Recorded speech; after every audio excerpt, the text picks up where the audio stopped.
Assalamualaikum warahmatullahi wabarakatuh. Saya mula-mula terlibat dengan politik pada tahun 70-an. Semasa tu saya dalam umur 20-an saja. Baru habis belajar, baru mula bekerja, saya berkahwin tahun 73, mendapat anak yang pertama tak lama selepas itu, dan saya mula menyedari tentang situasi politik. Sebelum tu kita tak kisah pasal politik. Kita cuma kisah tentang diri kita sendiri sahaja. Tahun 70-an, bila saya dah dalam umur 20-an, dah ada keluarga, dah bekerja, saya mulalah terlibat dengan politik ataupun menyedari situasi politik dan menyedari bagaimana pentingnya politik di atas masa depan kita. Dan semasa itu, kita disuruh sokong pembangkang dan menentang kerajaan. Kerajaan semasa itu ialah kerajaan UMNO dan Barisan Nasional yang dipimpin oleh Tun Razak dan kemudian Hussein On. Jadi kita menentang Hussein On lah.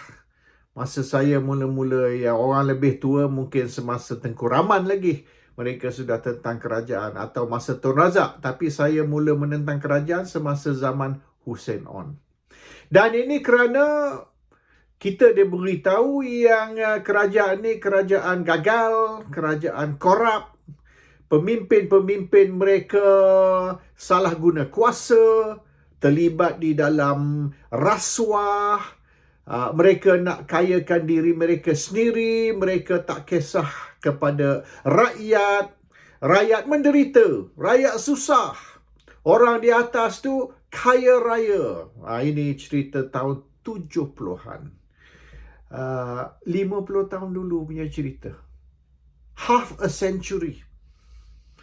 Kalau ikut orang putih kata half a century, 50 years.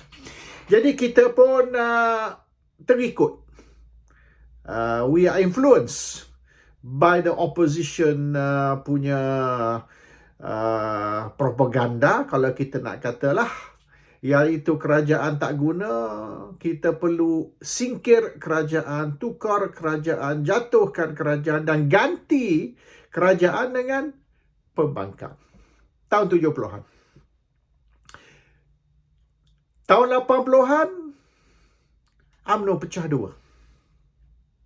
Dan separuh ataupun mungkin lebih dari separuh dari pemimpin UMNO keluar dari UMNO dan mereka tubuhkan Parti Semangat 46. Dan Parti Semangat 46 ialah parti yang menentang UMNO.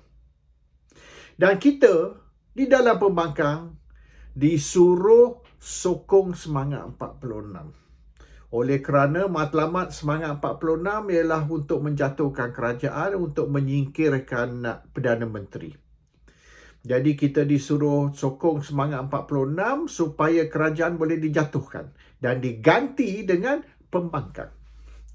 Dan Tengku Razali lah yang mengetuai Semangat 46 yang akan kemungkinan menjadi Perdana Menteri baru sekiranya Mahathir, UMNO dan Barisan berjaya dijatuhkan.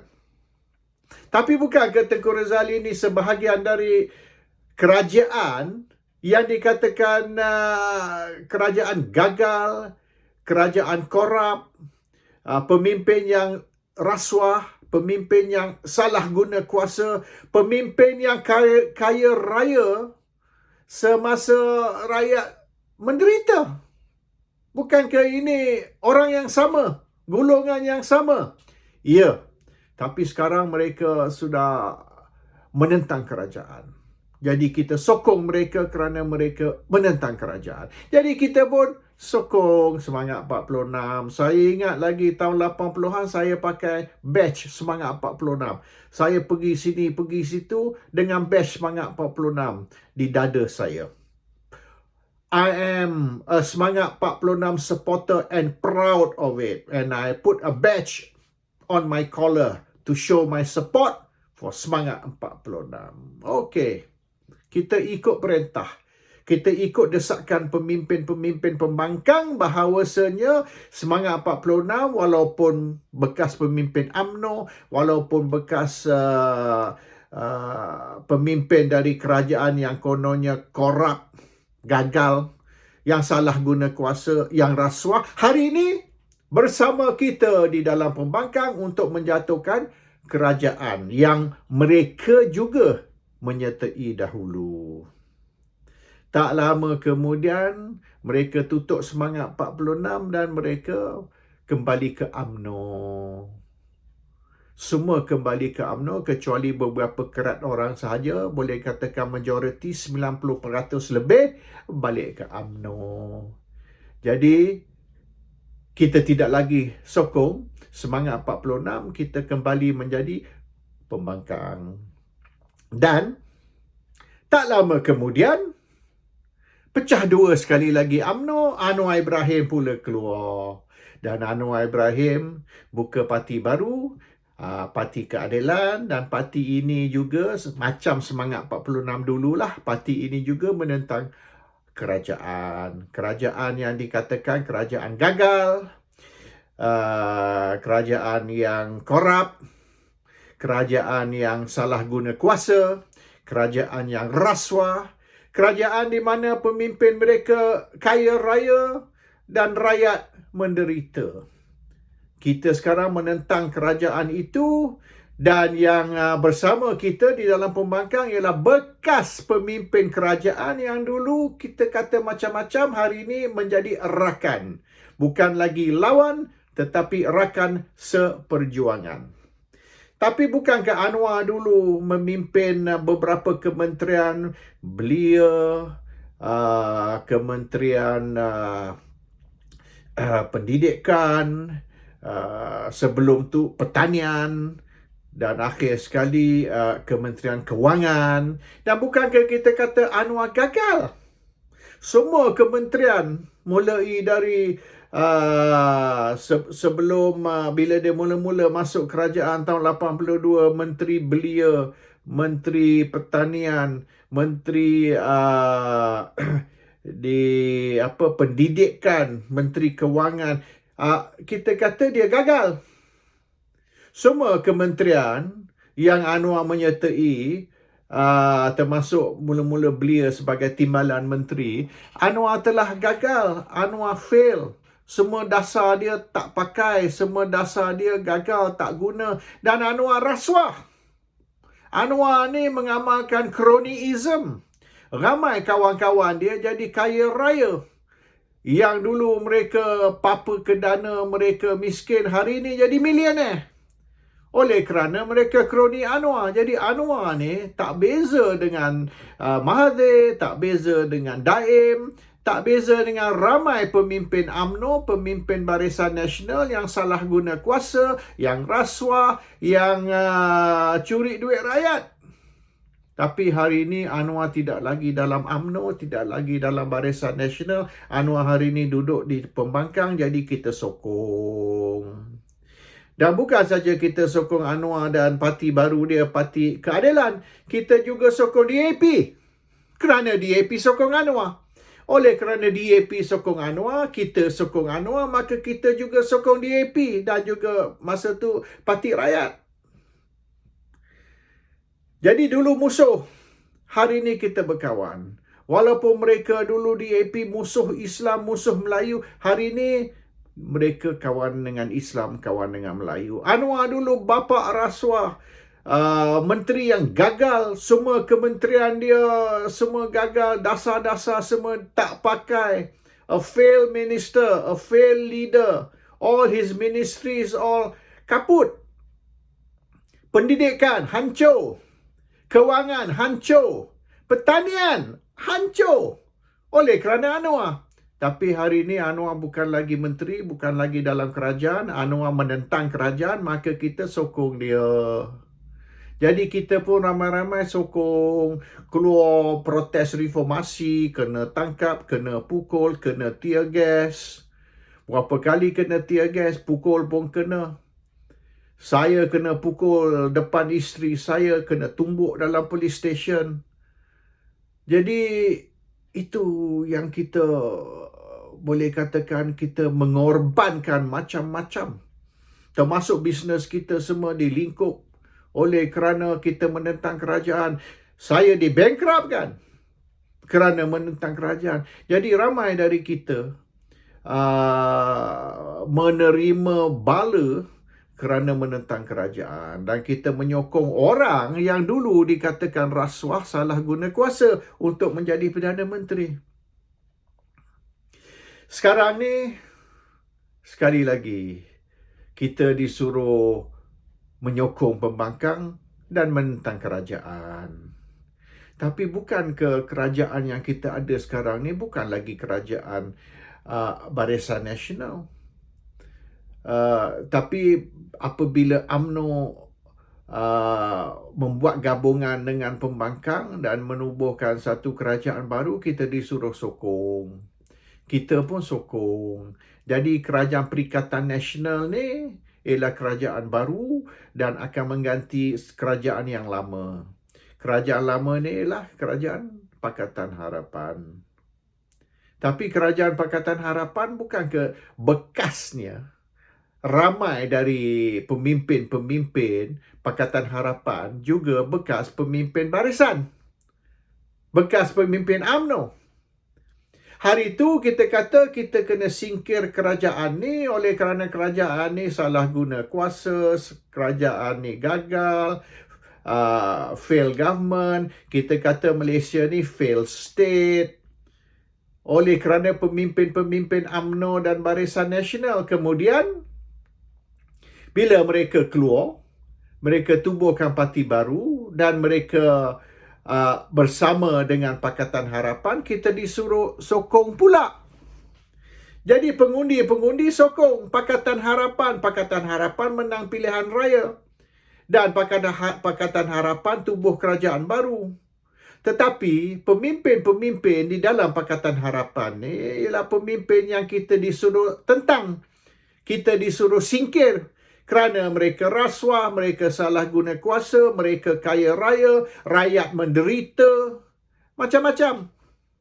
Hari ini pula kita disuruh sokong, kita disuruh undi untuk mereka supaya Barisan dan UMNO boleh disingkir dan kerajaan baru, kerajaan Pakatan Harapan boleh ambil alih. Lepas tu, Pakatan Harapan ditikam. Ditikam oleh pemimpin-pemimpin UMNO yang dulu kita disuruh tentang. Tapi hari ini kita disuruh sokong. Dan apabila kita sokong, Pakatan Harapan ditikam di belakang. Dan apabila kerajaan jatuh, kerajaan baru ambil alih, sekarang kita disuruh menentang kerajaan itu pula. Kerajaan Perikatan Nasional. Sebab apa? Sebab kerajaan gagal. Sebab menteri salah guna kuasa. Sebab mereka tidak mampu mentadbir negara. Tapi bukankah itu semua yang kita diberitahu semenjak tahun 70-an, 80-an, 90-an, sampai hari ini? Kita diberitahu kerajaan ni tak guna. Kerajaan ni gagal. Kerajaan ni salah guna kuasa. Kerajaan ni rasuah. Kerajaan ni tidak kisah tentang rakyat. Rakyat menderita. Jadi perlu kita tentang 50 tahun. Kita disuruh sokong ini tentang itu. Sokong itu tentang ini. Jadi sampai hari ini cerita yang sama 50 tahun. Kerajaan gagal. Kerajaan rasuah. Kerajaan salah guna kuasa. Rakyat menderita. 50 tahun cerita yang sama. Cuma yang bezanya hari ini kita disuruh tentang orang ini dan sokong orang itu. Esok kita disuruh sokong orang itu tentang orang ini. Cukuplah. Nampaknya tidak ada satu kerajaan yang kita boleh kata berjaya. 50 tahun semua kerajaan gagal. Semua kerajaan salah guna kuasa. Semua kerajaan rasuah. Semua pemimpin ni cuma nak kayakan diri mereka sendiri. Tak kisah penderitaan rakyat, kesusahan rakyat. 50 tahun cerita yang sama. Dan tiap-tiap kali kita setuju dengan pembangkang dan kita sokong pembangkang untuk menjatuhkan kerajaan, bila kerajaan jatuh, kerajaan baru ambil alih, masih cerita sama. Kerajaan gagal, kerajaan salah guna kuasa, kerajaan rasuah, rakyat menderita 50 tahun.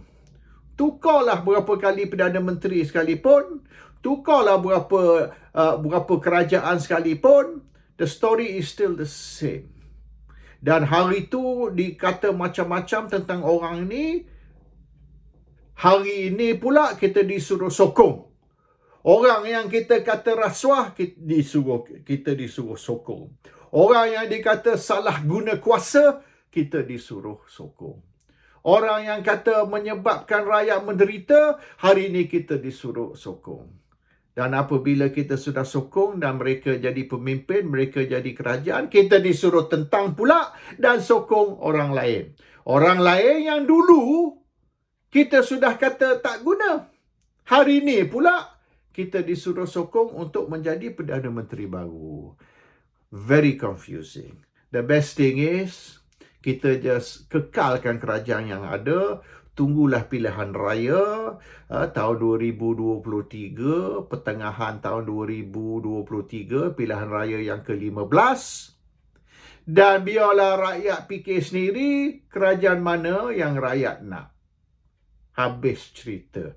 Tak payahlah kita nak jatuhkan kerajaan, naikkan kerajaan baru, jatuhkan Perdana Menteri, naikkan Perdana Menteri baru.